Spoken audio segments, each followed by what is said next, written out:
The team. Yeah, Matiki. Jayate. So in this video, we are going to discuss how India got its name. This is the very first chapter of our ancient history series. So let's explore the content table.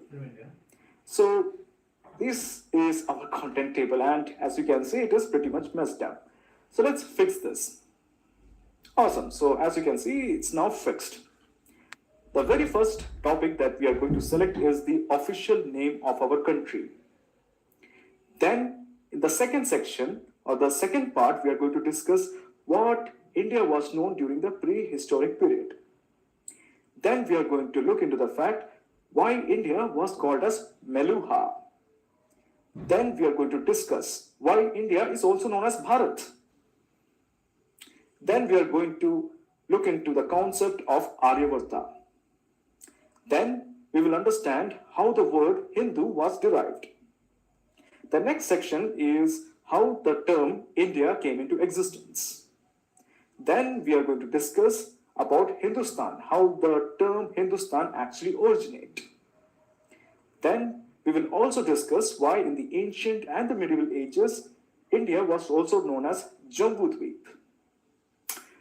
Then we are also going to discuss what is the meaning of Ajna Ba Varsha. Then we are going to look into what is Chuantu, which is another name for India, right? Then we are going to discuss the most important part, India versus Bharat debate. So let's get started. Remember, this chapter is very important for UPSC. So, you already know this. India is a land of diversity and richness. And its name actually reflects that. There are a ton of names for India, a lot of names. As you can see, Hindustan, Hindu, Hindustan, Jambudvip, Aryavarta, Chuantu, Bharatvarsha, Ajnabavarsha, Meluha, Bharat, India, Hodu. So these are the names of this particular region that we refer now as India. A lot many names, right? So let's start with what is the official name of our country. So we are going to discuss what is the official name of India. So let's say you have started a WhatsApp group. On this particular WhatsApp group, you have added, let's say, 10 friends. So the very first question that you are going to ask yourself is, what is the name of this particular group? What shall we name this particular group? And the second question that you will ask your friends that what are the ground rules that must be followed in this particular WhatsApp group. Now, this particular name is the official name of that particular WhatsApp group, and these ground rules are known as the Constitution. Now, let's say with respect to India, what is the official name and the Constitution? What is the name that is mentioned in the Constitution of India? The official name is the name that is present in the rule book that is known as the Constitution, right? So obviously you know that the official name, one is India. What about Hindustan? Is it an official name? No. The two official names of India are India and Bharat. As you can see, this is our Constitution, right? This is our Constitution, the very first page of the Constitution. And the very first article mentions the name of the Constitution. The name is India, that is Bharat, shall be a union of states. Now, this particular article has framed a ton of questions in UPSC prelims, starting from 2014. This particular line, India, that is Bharat, shall be a union of states, is so important. It's very important. India and Bharat are the two official names of the country that is Republic of India. Right? So your question is, what about Hindustan? Is Hindustan the official name of India? So unfortunately, no. Hindustan is not the official name of India. However, many Indians and maybe some parts of Pakistan and Afghanistan, they do know this region as Hindustan. But it's not the official name of India.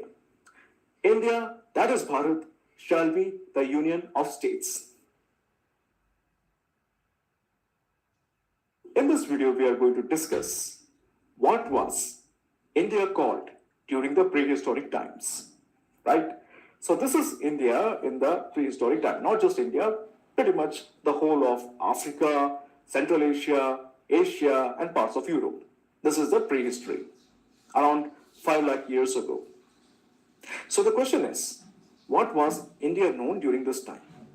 Right? Now, before we go into what was India known during this time, that question, let's, look few things about this prehistoric time. As you can see, you have the species of Homo erectus in front of you.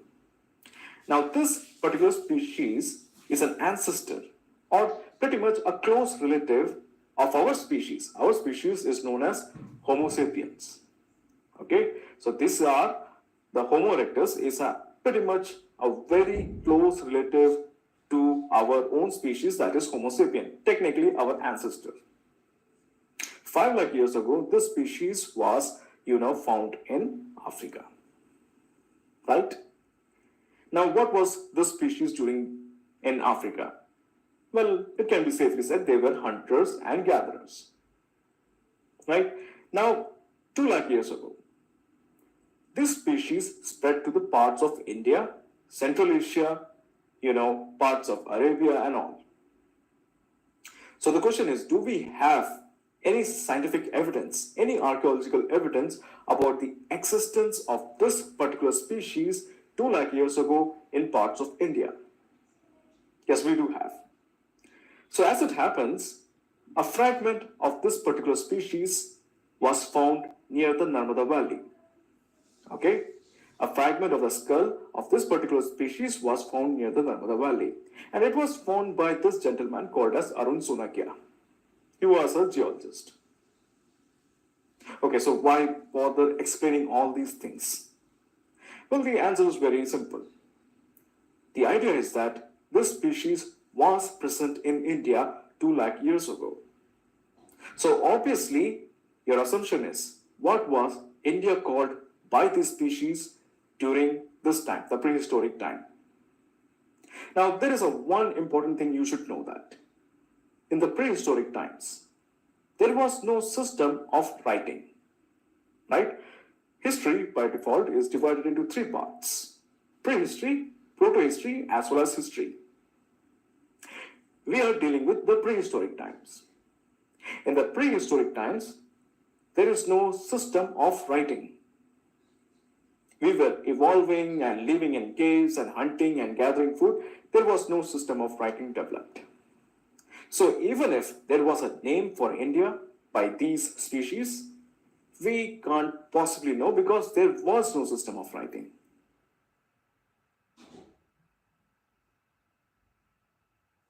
Why the Indus Valley civilization was called as Meluha. So let's explore. So this is the world in 3300 BC. The political structure known as India is not existent at this point. We have traveled way back to the past, 3300 BC. That is 3300 years before Christ, before the birth of Jesus Christ. We have come a long way into the past.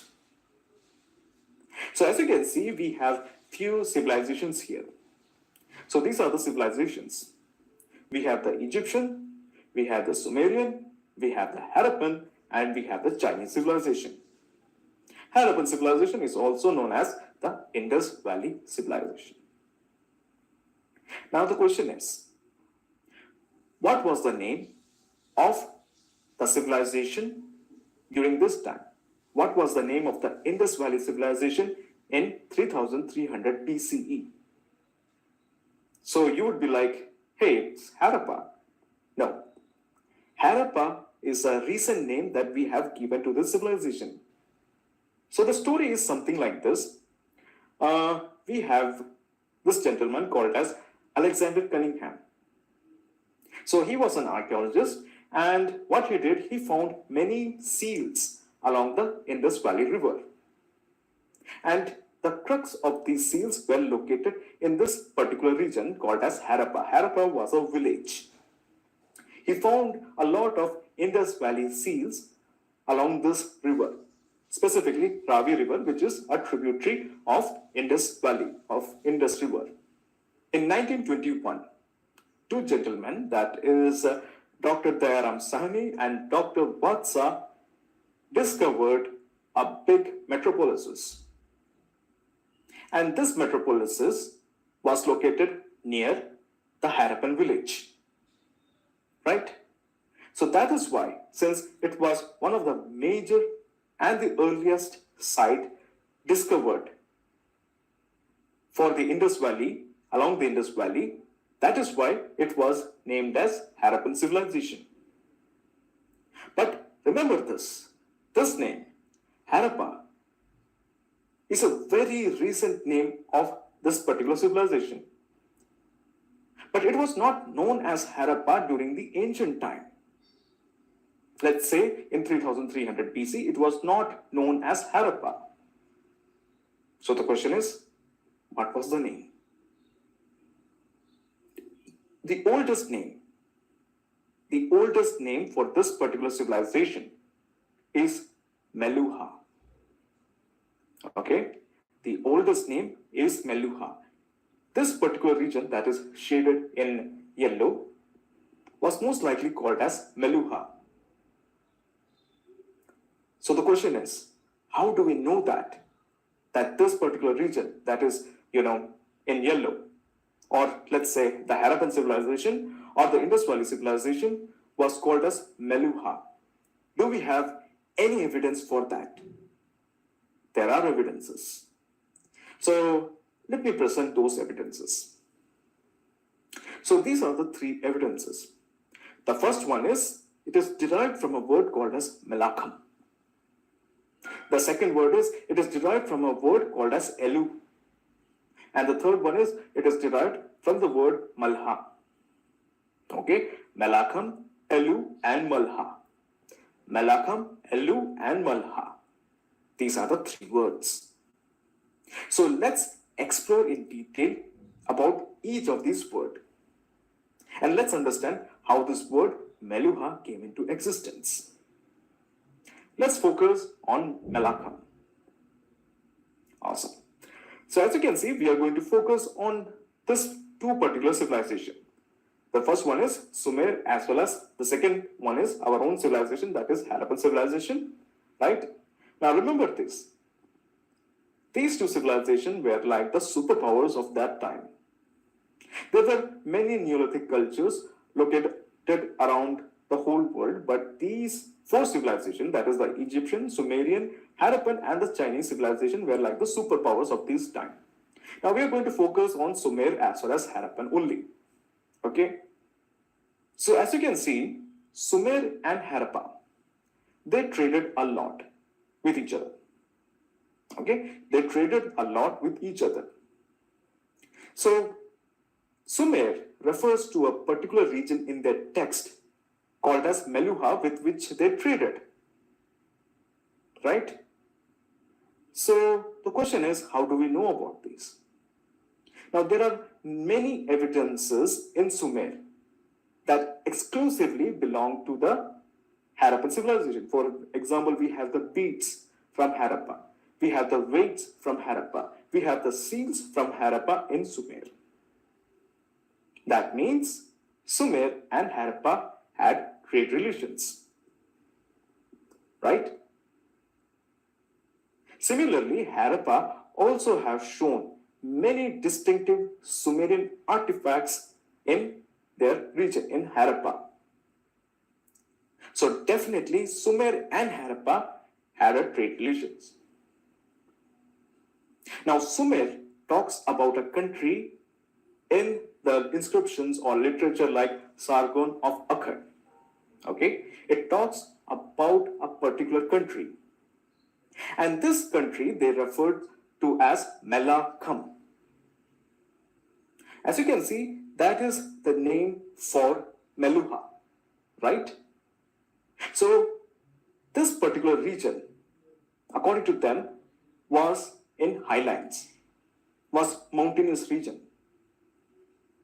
There are chances that it was Harappan region. Now, a very important thing to note that is the term Melakam means highland region. This word, Melakam, is a Dravidian word. Now, if you're not familiar with Dravidian word, it's basically, in a very easy way to explain, South Indian languages.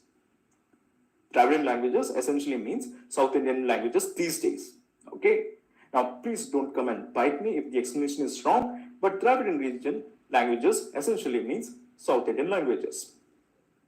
You have the Tamil, you have Malayalam, you have Kannada, and you have Telugu. These are the four major South Indian languages. Now, this particular word, Melakam, comes from a Dravidian word, which means highland or mountain or a plateau. As you can see, you have a mountain or a plateau. It's up to you to decide what it is. It basically means highland region. So the question is, how did the archaeologists know about this? Right? So they came across an inscription by this guy, Sargon of Akkad. Now, Sargon was a very important king in Sumer. So this is his mask. Okay, as you can see, this is his mask, and this is how he looked like. Now, it's not really important for UPSC to understand how a Sumerian king looked like, but the reason I have added it because, well, I just added it. And this is the AI rendition, how the Sumerian king would look like, right? That is Sargon of Akkad. He mentions that they had a beautiful trade relation with a region called as Meluha, right? So this word, Melakam, may be the reason why the term Meluha came to existence, which means highland region in Dravidian languages. Now remember, it's not necessary the Harappans used to, talk in Tamil or Telugu or Kannada or Malayalam. No. These are the recent languages called as the Dravidian languages. Harappans might have used Proto-Dravidian language. Proto-Dravidian language is basically the ancestors of, Tamil, Malayalam, Telugu, and Kannada. So that is about the relationship between Sumer as well as Harappa. Right? Now let's focus on the second one. That is, you have another word that is Elu. Right? So let's focus on that. Meluha may be derived from this particular word that is Elu. So what is Elu?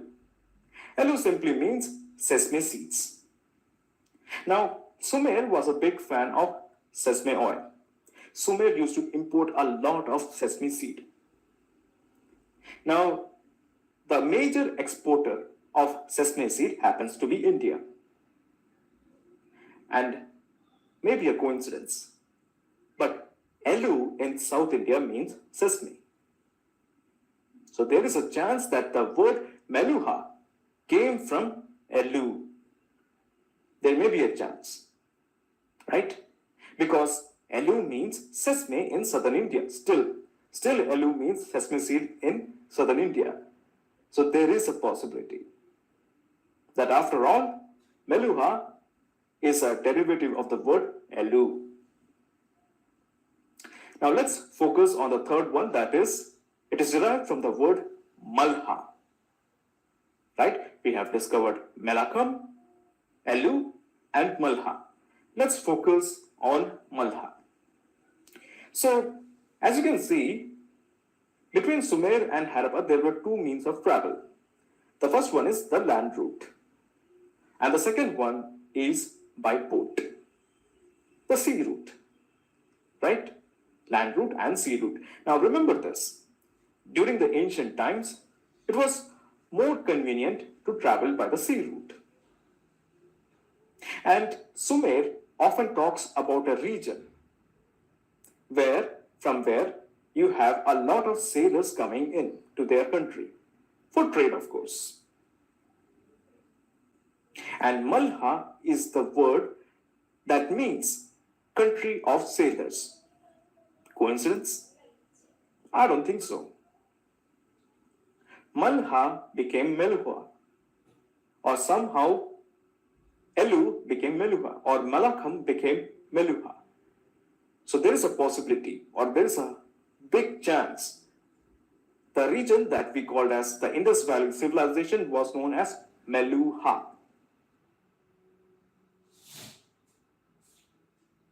So in this video, we are going to discuss how India got the name Bharat. Or let's discuss what is the origin of this particular word Bharat. So let's explore. Now the term Bharat is derived from these three sources. The first source is from an ancient Rigvedic tribe called as Bharata. The second one is from a legendary king mentioned in Mahabharata. And the third one is from an ancient legendary king called as Bharat mentioned in Vishnu Purana. Okay, so let me just repeat this again. So these are the three resources from where we got the reference Bharat. The first one is from an ancient Rigvedic tribe called as Bharata. The second one is from the king Bharata mentioned in Mahabharata. And the third one is the king Bharata mentioned in Vishnu Purana. So these are the three resources from which we got this particular term Bharat. So let's explore the first one, that is from an ancient Rigvedic tribe called as Bharata. Now to understand this particular tribe, that is Bharata, let's understand Indo-European languages. Okay, let's understand Indo-European languages. As you can see, the Indo-European language is divided into two parts, Indo-Iranian and European. Let's understand each of them. Let's go to Indo-Iranian.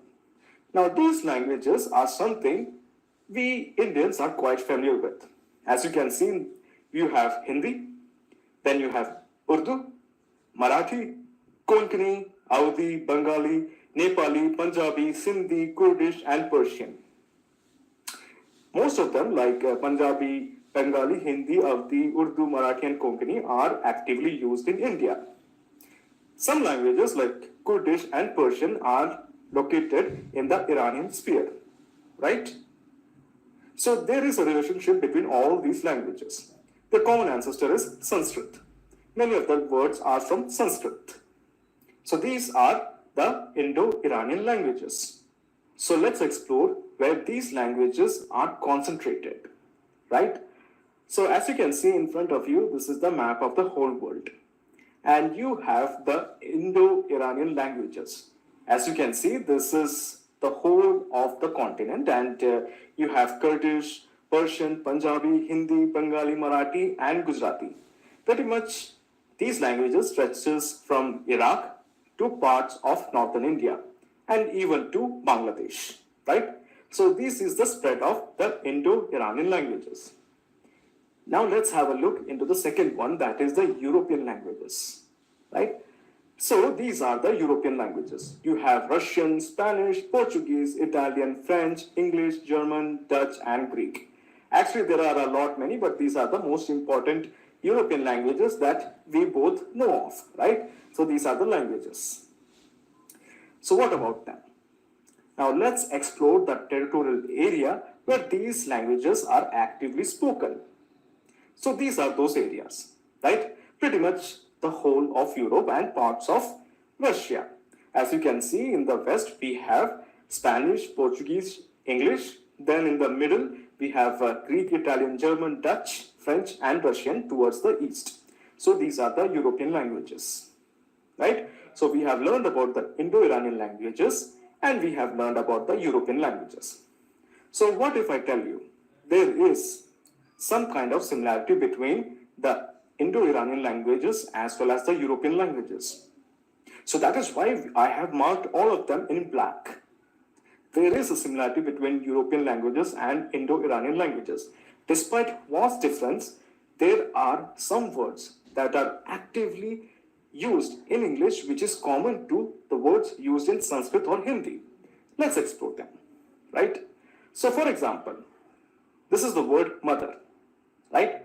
Now as you can see, it is somewhat similar to the Sanskrit word mater or mother or ma, right? Then we have the Latin word mater. In French, we have mère, madre, and mother, right? So, as you can see, the Sanskrit word is somewhat similar to the English, French, and the Spanish word. Now, let's go to the second one, that is father. So, as you can see, the pronunciation of father, that is Pitar, is commonly used in French, Spanish, and even Latin. Okay? So, my point is very clear. Let's say UK. UK is significantly far away from India.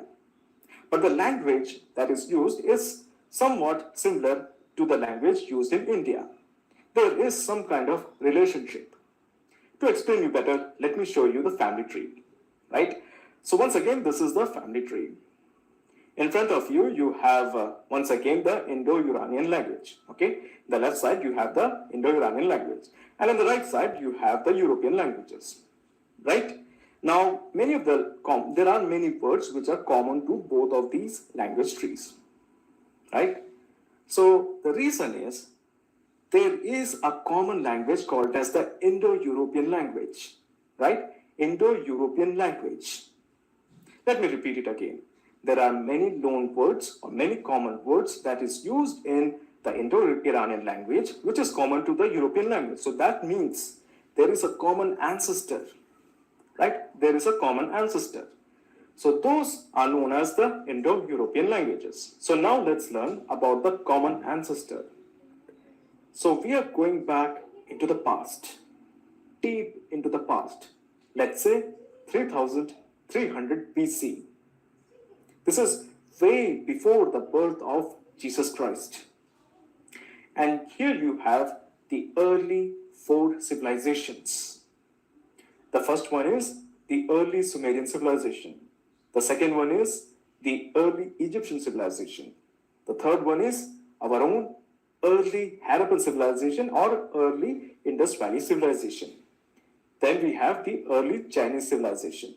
So these are the 4 civilizations. Okay? The 4 civilizations of the Bronze Age. The 4 civilizations which ruled the Bronze Age. We will discuss about these civilizations in the later parts of our history chapters, right? Now, let me show you one more interesting thing. So, as you can see, we have a gentleman here.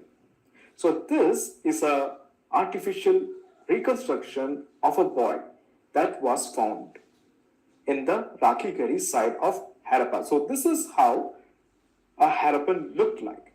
The early Harappan looked like. So this is a artificial intelligence reconstruction how a boy during that period in early Harappa looked like. Okay, so just giving you an example, right? So what's next? Now there is an important thing you have to understand. These civilizations grew, right?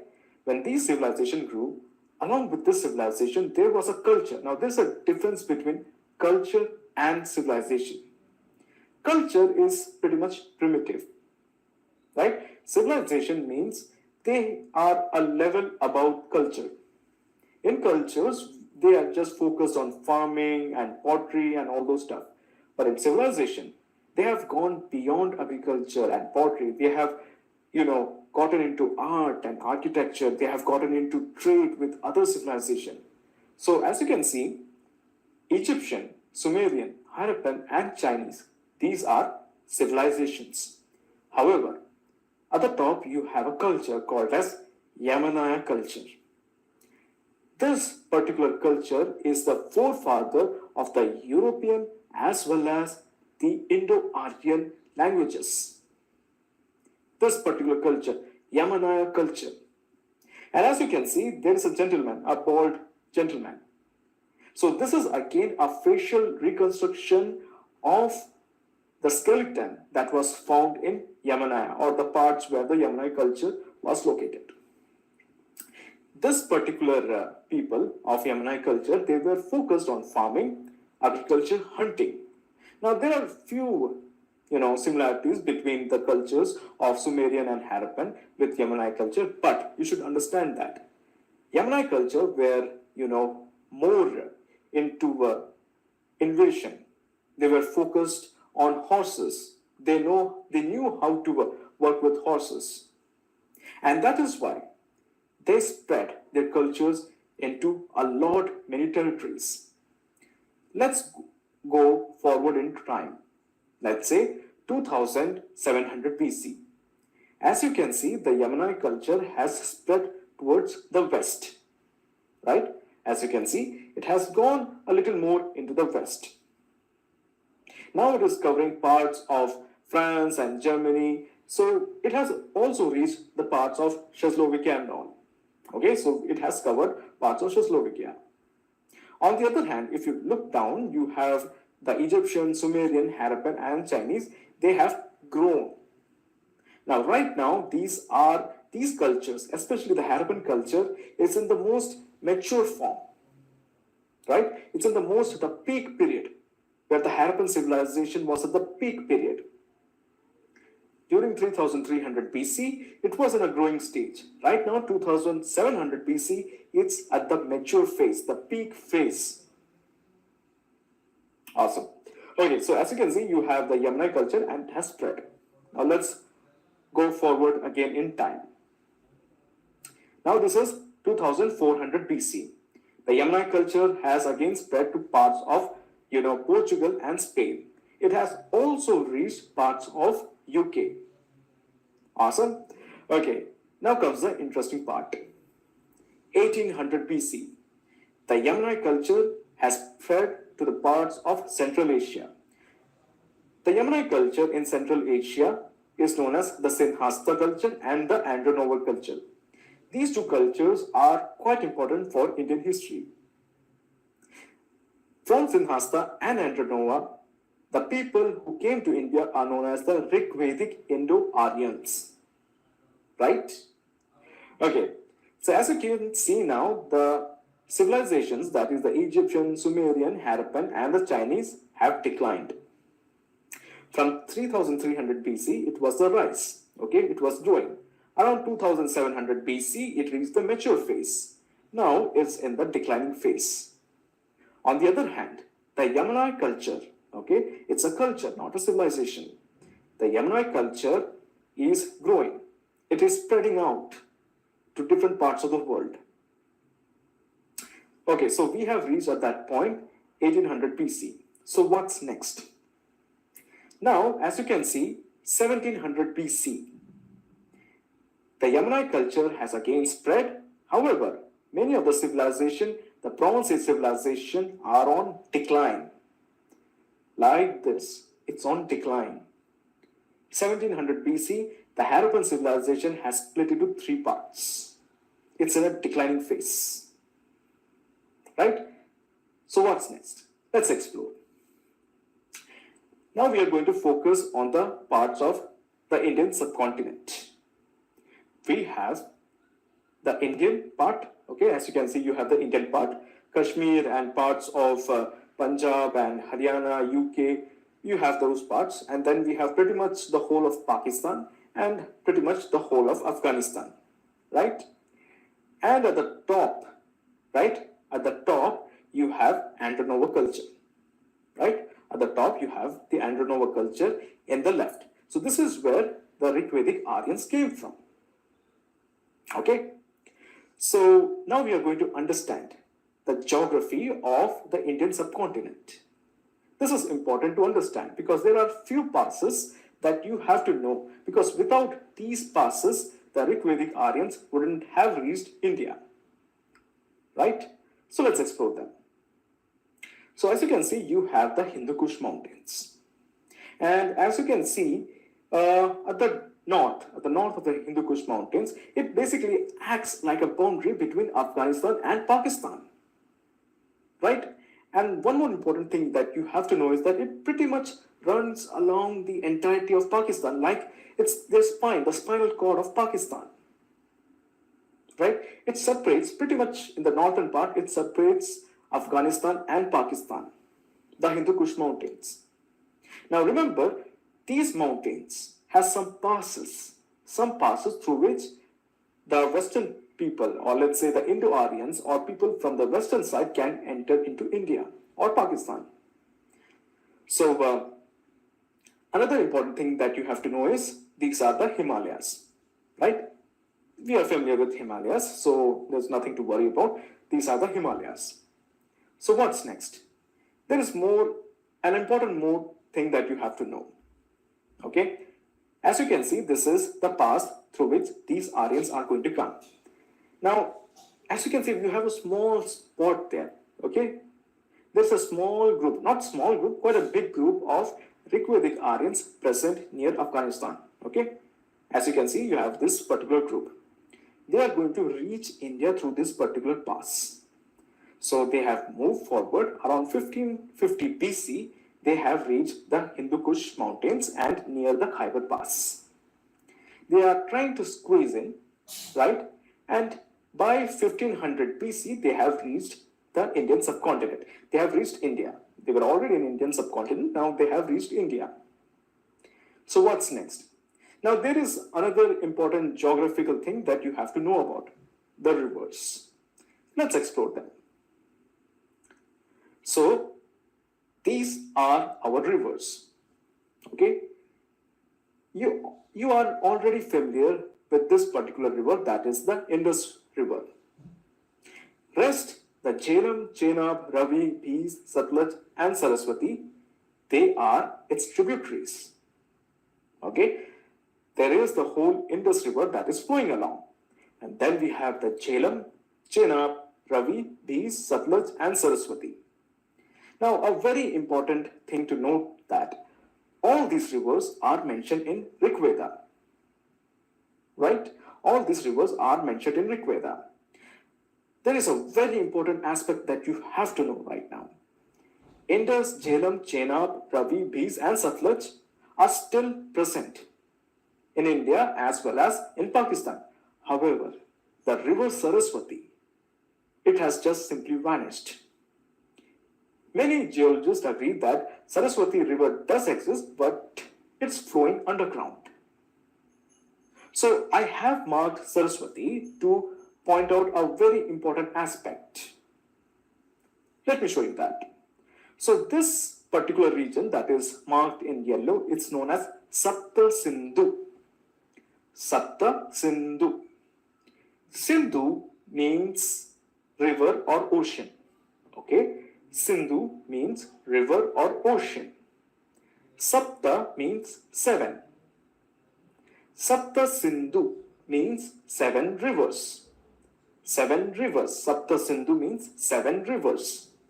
And as you can see, the whole area, okay, the whole area mentioned in yellow, marked in yellow, is the region where the whole Sapta Sindhu river flows.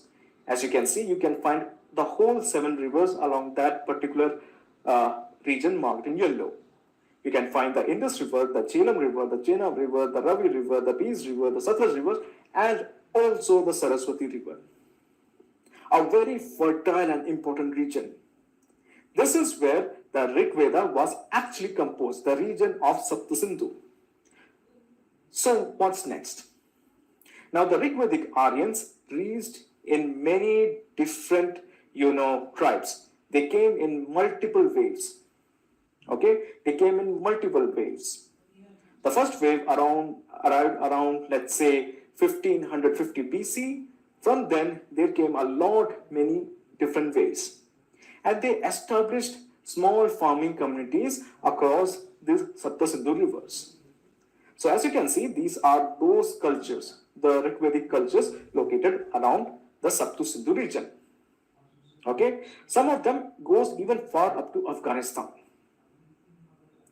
Now, there is an important thing that you have to know. All these are small kingdoms or cultures, small tribes, but essentially Indo-Aryans. Now, you have to focus on the red part, the place where the Bharata tribe is located, right? Bharata tribe is essentially located on the eastern part. right? The eastern part, and is located near the most fertile regions, the part where it covers the most of the Vedic rivers, right? Now, the thing is, maybe due to the lack of resources or the over exploitation of the resources back in those times, it was water and land. Bharata tribe actually expanded a lot. However, the rest of these tribes didn't like it. So what happens next? These tribes form an alliance against the Bharata tribe, right? And you know, the Bharata tribe was led by this man called as King Sudas. King Sudas led the Bharata tribe against these 10 tribes, rest of the 9 tribes. And this battle that happened between, you know, these 10 tribes is known as the Battle of the 10 Kings. It was essentially Bharata versus the rest of the 9 tribes. And what happened? Pretty much all the 9 tribes ganged up against the Bharata tribe, which was led by King Sudas. However, for some reason, the Bharata tribe defeated all of them. I don't know how it happened, but Rigveda mentioned there was a clever ploy made by the King Sudas of Bharata tribe, and that is why they were able to defeat all of them. A very interesting thing that you can learn from Rigveda. So what's next? Now, Bharata tribe essentially absorbed all of them into their empire, their own kingdom. King Sudas was pretty much quite benevolent and he forgave everyone. And he later asked all of them to join and make a bigger kingdom, a bigger polity. And this essentially became the first Indian polity called as the Kuru kingdom. Now, the people in Kuru were quite happy with King Sudas. And they started taking the identity called as the Bharata tribe. All the tribes were dissolved and the Bharata tribe became the central tribe. And maybe this is why the Bharata tribe became legendary, that its name became synonymous with India. So now let's focus on the king Bharata mentioned in Mahabharata. Let's focus on him. So this is the King Bharata mentioned in Mahabharata, right? So what about him? So as you can see in a gist, this is Bharata's empire. All right, let's know few facts about this guy.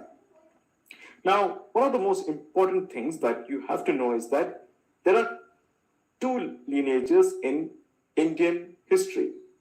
The first one is Suryavanshi and the second one is Chandravanshi. Now this guy, Bharata, King Bharata, is from the Lunar dynasty or Chandravanshi. He's a Chandravanshi dynasty. He's from Chandravanshi dynasty. And he became the Chakravarti emperor. Now the most important thing that you have to know is he is an ancestor of Pandavas, Kauravas, Brihadarta and Jarasandha.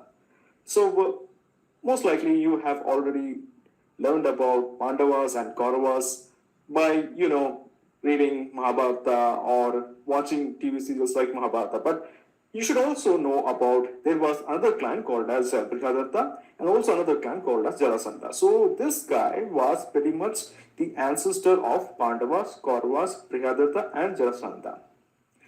Now the question is, how he was born. Now, for exams like UPSC, we don't have to go into much details, just you have to remember this. He was the son of Dushyanta and Shakuntala. Alright?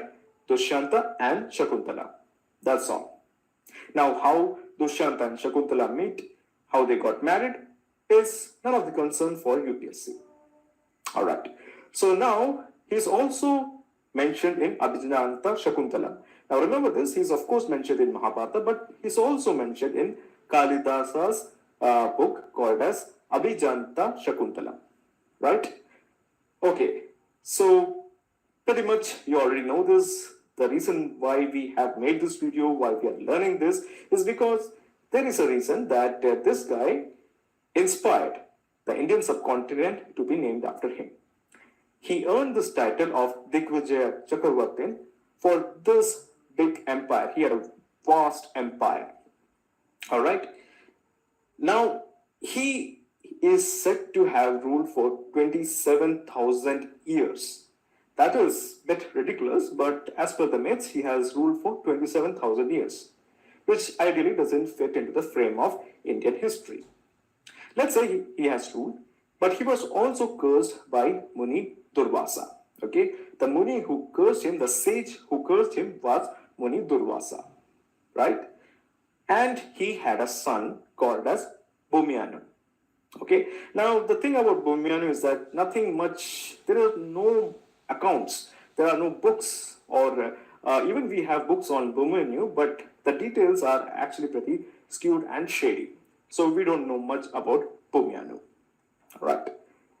So now let's focus on the third part, that is Bharata, King Bharata mentioned in Vishnu Purana. So who is this guy?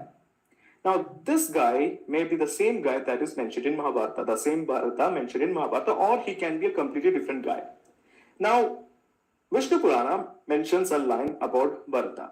The land north of the ocean and south of the Himalayas is called Bharat, where the descendants of Bharata reside. All right. So according to him, as you can see, this is the Hindu Kush and these are the Himalayas. So pretty much from Himalayas to the ocean, that is where the descendants of this man Bharata lived. All right. So we have already learned about Bharata mentioned in Mahabharata. So this guy is Bharata mentioned in Vishnu Purana. Awesome. So what's next? Now we have to focus on a very important topic, that is the earliest inscription that mentions about King Bharata, right? So the earliest inscription comes from Orissa. Now this guy is King Kharvela. King Kharvela was a big ruler in parts of Kalinga. During those times, parts of Orissa was known as Kalinga, right?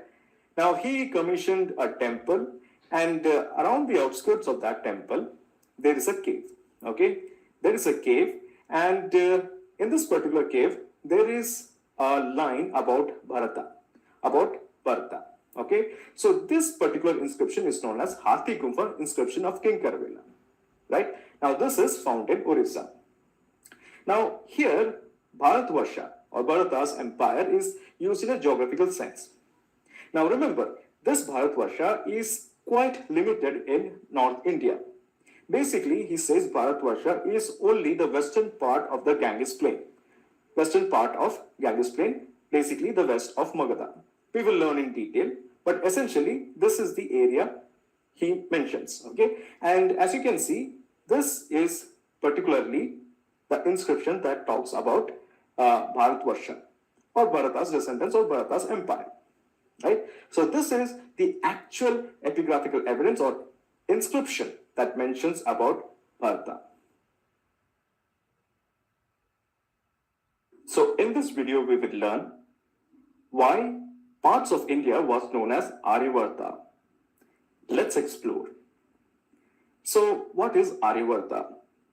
Now this is a name that appears in many of the texts such as Manusmriti, Baudhanya, Dharmasutra, Mahabhashya and Dharmasutra. So these are the 4 texts that talks about this particular region called as Aryavarta. Let's explore each of them in detail. Let's start with what is Aryavarta, right? So Aryavarta essentially is a combination of 2 words, Arya and Varta. Arya basically means noble, okay, a noble person. And Varta means country, all right? So it basically means the country of nobles. Aryavarta means the country of nobles. So what does it essentially means? It means the land of Aryans. Now you're already familiar with the Rigvedic Aryans, who came from the Yamunite culture, which was located near the Caspian Sea. Later they migrated to the parts of Central Asia, and slowly they moved to parts of India. As you can see, you have the Yamunai culture in red. Later, they moved themselves to the parts of Central Asia, and now they have reached Pakistan, and pretty much later they, conquered the parts of India. So this land is known as land of Aryans, right? So this area is called as Aryavarta. Now, the interesting thing that we have to learn is that the concept of Aryavarta kept on changing. Okay? With time, the land area of Aryavarta significantly increased. Let's start with the earliest reference of Aryavarta. The earliest reference of Aryavarta comes from a book called as Baudhanya Dharma Sutra. Now, this particular book, it's an early text in the Vedic period, okay, and it talks about Aryavarta as a land between the Ganges and the Yamuna River, between Ganga and Yamuna River. So basically, it's between the Doab region, a very fertile region, right? So it's a land between Ganga and Yamuna River, right? Now, important thing that you have to say is this particular region, okay, meant the land of the pure. However, according to them, anyone outside this particular land boundary is practically impure, right? So let's move forward in time, okay? The next we have is, the works of Dharma Sutra as well as Patanjali's Mahasabhya. Now, this particular text, these two texts, broadens the definition of Aryavarta. Okay. Now, as you can see, Aryavarta is between the Hindu Kush mountains, Himalayas, and of course the Vindhyan mountains. Vindhyan mountains, or technically even the Narmada river, which is close to the Vindhyan mountains, is considered as the boundary of Aryans. Right? Hindu Kush is the western extreme. Himalayas is pretty much the northeastern extreme. And the Vindhyan mountains, along with the Narmada river, is the southern extreme. So this is essentially Aryavarta. Okay. Now we are going to look again into another reference which talks about Aryavarta. This reference is a very important reference to Aryavarta. This is by Manusmriti. So Manusmriti talks about Aryavarta, which is beyond Vindhya mountains. And this is for the first time Aryavarta is touched by both the seas. As you can see, Aryavarta is now near to the Arabian Sea as well as the Bay of Bengal. Aryavarta, the concept of Aryavarta in geographical sense, has increased exponentially, right? Earlier it was located to parts of Doab, the region between Ganga and Yamuna, according to Baudhanya Dharma Sutra. Later, it expanded to parts reaching up to the Vindhyan mountains, according to Dharma Sutra and Patanjali's Mahabhashya. Later, according to Manusmriti, it is now touching the parts of Arabian Sea as well as Bay of Bengal. So, the idea is very clear. The concept of Aryavarta was not static. It kept on changing. So, accordingly, when the Brahminical influence grew, the concept of Aryavarta also increased.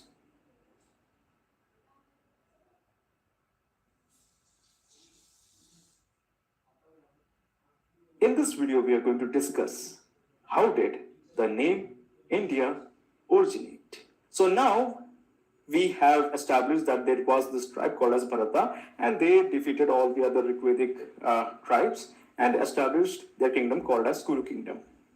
Now, around 1000 BC, 1000 BC, Indo-Aryan cultures, these Rigvedic people expanded a lot. As you can see, earlier they were actually concentrated in parts of Saptasindhu. They were actually concentrated in parts of Saptasindhu, those river area, but now they have moved forward and actually they have conquered parts of Ganga and Yamuna.